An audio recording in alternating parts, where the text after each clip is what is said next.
ଚାଷୀମାନଙ୍କ ଆଉ ରହିବନି ମରୁଡ଼ିର ଭୟ।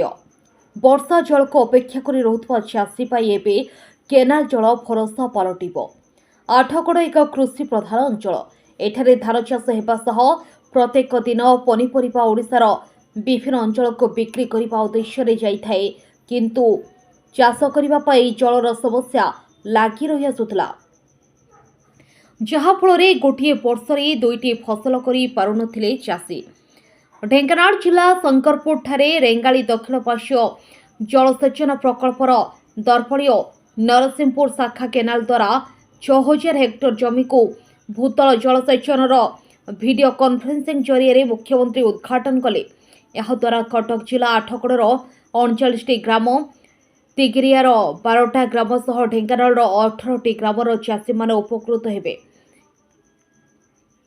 ଏହି ଉଦ୍ଘାଟନ ଉତ୍ସବରେ କୃଷିମନ୍ତ୍ରୀ ରଣେନ୍ଦ୍ର ପ୍ରତାପ ସ୍ୱାଇଁ, ଢେଙ୍କାନାଳର ବିଧାୟକ ସୁଧୀର ସାମଲ, ଉଭୟ ଜିଲ୍ଲାର ଜିଲ୍ଲାପାଳଙ୍କ ସହ ଲୋକପ୍ରତିନିଧିମାନେ ଯୋଗ ଦେଇଥିଲେ। ଆଠଗଡ଼ରୁ ନୃସିଂହ ରାଉତଙ୍କ ରିପୋର୍ଟ, ହର୍ଷିକା ମିଡିଆ। केनाल जरिया आम पाखापाखि 17,000 ओपन केनाल जरिया आम 17,000 हेक्टर एरिया को आम जलसेचन कर पारुलु, किंतु से जल प्रकृत में सबू जमी की जाई पहुँची पार नाला, जो जो अंडरग्राउंड पाइपलाइन सिस्टम को आम 450 कोटी टंकार आरंभ करूँ। आजिकार टोटाल इनवॉल्वमेंट है 900 कोटी टंकार, 800 कोटी टंका केनाल एवं 100 करोड़ है यूजीपीएल।